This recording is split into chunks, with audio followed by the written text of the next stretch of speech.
नमस्कार दोस्तों, स्वागत है आप सबका मेरे YouTube चैनल हर दिल की भड़ास में। आज मैं आप लोगों के सामने एक ऐसा मुद्दा लेकर के आई हूँ जिस मुद्दे को हमारे समाज में इस बात पर लेके हमेशा दो फड़ हो जाते हैं। यानी कुछ लोगों को लगता है कि अगर हम अगले की ज़्यादतियों को बर्दाश्त कर लें, अगले की बदतमीजियों को बर्दाश्त कर लें, अगले की गलत बातों को बर्दाश्त कर लें, सह लें, तो हम बड़े नेक हैं, हम बड़े शरीफ हैं और हम बहुत अच्छे हैं। अगर हमने किसी की बदतमीज़ी का जवाब दे दिया, अगर हमने किसी की गलत बात का जवाब दिया, हमने उसके संग उस बात को लेकर तकरार करी, तो भाई हम बड़े तेज हैं, हम बहुत बुरे हैं। हमारे यहाँ अहिंसा हमेशा कहा जाता है, अहिंसा परमो धर्मा, लेकिन ये आधा श्लोक है। हमारे यहाँ अगर अहिंसा को ही सर्वोच्च रखा जाता तो हमारे देवी देवताओं के हाथ में हर देवी देवता के हाथ में एक कहना चाहिए कि शस्त्र नहीं होता। अस्त्र शस्त्र से सुसज्जित है हमारे देवी देवता। कोई भी देवी देवता को आप बिना अस्त्र शस्त्र के नहीं देखेंगे। और अहिंसा परमो धर्मा हमको आधा पढ़ाया जाता है। अहिंसा परमो धर्मा पूरा श्लोक नहीं है, पूरा श्लोक है अहिंसा परमो धर्मा धर्म हिंसा तथैव च। इसका मतलब कि आप अहिंसा को परम धर्म मान लिए, लेकिन धर्म के लिए आपको हिंसा करने की भी इजाज़त है, आपको वो भी करनी चाहिए।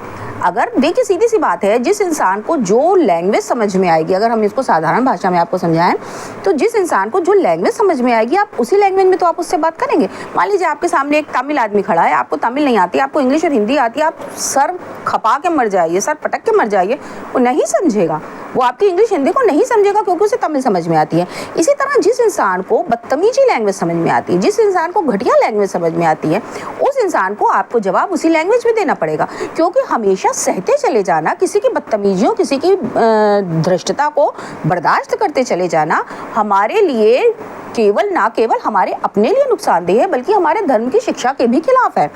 क्योंकि देखिए, अगर अगला ईश्वर का बनाया हुआ प्राणी है तो हम भी ईश्वर के बनाए हुए प्राणी हैं।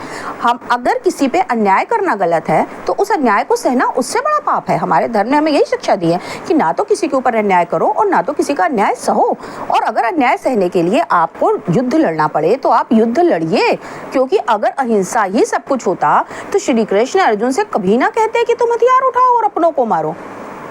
भाई सबसे बड़ी बात यह है कि हर इंसान के अंदर इतनी बुद्धि होनी चाहिए कि वो अपने अधिकार के लिए लड़े, लेकिन किसी के अधिकार के अतिक्रमण के लिए कोई नहीं लड़ सकता है। और अगर कोई आपके अधिकार के अतिक्रमण के लिए लड़ रहा है तो आपको उसे मुंह तोड़ जवाब देना आना चाहिए। सामने वाले के अंदर अगर इतनी बुद्धि नहीं है और वो ये नहीं समझ पा रहा है कि भाई दुर्योधन ने क्या किया था, दुर्योधन ने यही किया था कि वो ये समझता था कि सत्ता पर उसका अधिकार है, लेकिन वो ये भूल गया कि बात ये तय हुई थी कि जो भी बड़ा होगा उसका अधिकार होगा। चलिए वहां तक अगर उसने दोनों आधा आधा भी हो गया था, वहां तक भी बात थोड़ी ऐसी थी कि चलिए युद्ध टालने के लिए, हजारों लाखों लोगों को मारने के लिए टाला जा सकता था कि ठीक है आधे भाग में तुम रहो, आधे भाग में, लेकिन उसको वो भी मंजूर नहीं था। तो अगर और दुर्योधन हर काल में पाए जाते हैं, तो दुर्योधन का अंत करना ही आपका धर्म है और वही आपका कर्म है।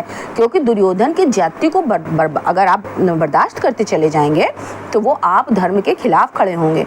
आप कृष्ण को अगर जरा भी मानते हैं तो आप अन्याय के खिलाफ बोलिए, क्योंकि आपके ऊपर अगर कोई दूसरा अन्याय कर रहा है और आप उसे बर्दाश्त कर रहे हैं तो भी आप उस ईश्वर की नज़र में गुनहगार हैं जिसने आपको बनाया है, क्योंकि आप भी उसी का अंश हैं। अगर आपको कष्ट हो रहा है तो भी उस ईश्वर को कष्ट हो रहा है। अगर आप किसी को कष्ट दे रहे हैं तो भी आप गुनहगार हैं, क्योंकि तब भी उस ईश्वर को कष्ट हो रहा है, क्योंकि वो कृति भी ईश्वर की बनाई हुई है। अब हम थोड़ी सी बात करेंगे कि जनरली घरों में क्या होता है। पारिवारिक मुद्दों में ये होता है कि कोई किसी घर में, आजकल तो बहुत सारे घरों में देखा जा रहा है, एक ही शख्स होता है। अधिकतर घरों में एक ही शख्स ऐसा होता है जिसने घर को नरक बना दिया होता है। दूसरे लोग क्या करते हैं, दूसरे लोग उसकी बदतमीजियों से, उसकी गलत बातों से, उसकी बुरी बातों से इतना डर जाते हैं कि वो सोचते हैं कि भैया इसे जाने दो, इसे छोड़ दो। इसका परिणाम क्या होता है, बार बार छोड़ने से उसके हौसले बुलंद होते चले जाते हैं।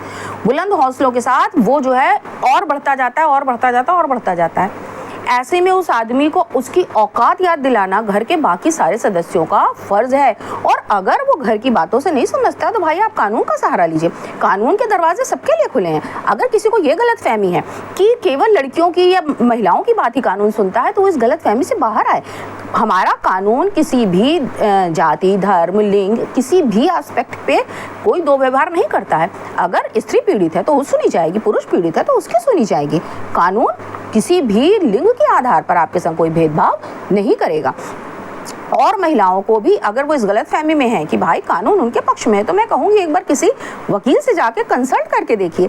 आजकल तो लड़कियां क्या है ना कि वो रील देख लेती हैं, रील देखती हैं, वो इतनी इंप्रेस हो जाती हैं कि सेम डायलॉग वो अपने परिवार में मारने लगती हैं। अभी मैंने रिसेंट में एक रील देखी, उसमें वो बहू अपनी सास से कह रही थी कि जितना अधिकार आपका इस घर पे है उतना ही अधिकार मेरा भी इस घर पे।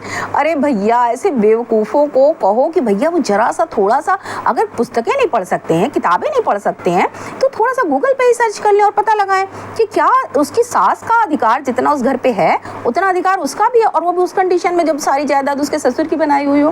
भैया थोड़ा सा डायलॉग कॉपी करो, मैं नहीं कहती कि डायलॉग कॉपी ना करो, लेकिन डायलॉग कॉपी करने से पहले थोड़ी अपनी बुद्धि लगाओ, थोड़ा सा खोजबीन करो, थोड़े से पन्ने पलटो, थोड़ी मेहनत करो। वो उठा के टीप दोगी तो तुम्हारे टीप देने से कुछ थोड़े ना हो जाएगा। भाई अगर तुम्हारे ससुर की बनाई हुई जायदाद है तो तुम्हारी सास चाहे तो तुम्हें धक्के मार के घर से निकाल सकती है। इस खुशफहमी से बेटा बाहर आ जाओ कि तुम्हारा जितना अधिकार है उतना ही जितना तुम्हारी सास का अधिकार है उतना ही तुम्हारी ससुर की बनाई जायदाद पे तुम्हारा अधिकार है। हाँ, मैं मानती हूँ कि पेरेंटल जायदाद पे तुम्हारा अधिकार होगा, लेकिन जिस घर में पेरेंटल जायदाद नहीं है, और तुम्हारा वो भी नहीं होगा, तुम्हारे पति का होगा, तुम्हारे बेटे का होगा। इस गलतफहमी में ना रहो कि तुम्हारा अधिकार पेरेंटल पे भी होगा, वो तुम्हारे पति और तुम्हारे बेटे का होगा। और ससुर की बनाई जायदाद पे तो ससुर सब कुछ उठा के, सास ससुर उठा के सब कुछ काले चोर को दे दें, अगर उनके नाम विल कर जाए तो तुम कुछ तिनका ना उखाड़ पाओगी। इसलिए उड़ने से बेहतर है, अगर आप उड़ रही हैं और वो भी ऐसी बातों पे जिसका कोई आधार नहीं है, तो उड़ने से बेहतर है बेटा ज़मीन पे आओ, थोड़ा ढूंढो, किसी वकील से पूछो, किसी पुलिस वाले से पूछो, कुछ नहीं तो गूगल करो और सर्च करो कि तुमको जिस आधार पे तुम चल रही हो उस आधार पे तुम कहाँ स्टैंड करती हो। आज की भैया जो बहुत ही ज़्यादा फेमिनिस्ट लोग हैं उनको मेरा एक सीधा सा यही मैसेज है। इसके साथ चलिए मिलते हैं दिल के भड़ास के अगले एपिसोड में, तब तक के लिए जय हिंद, जय श्री राम।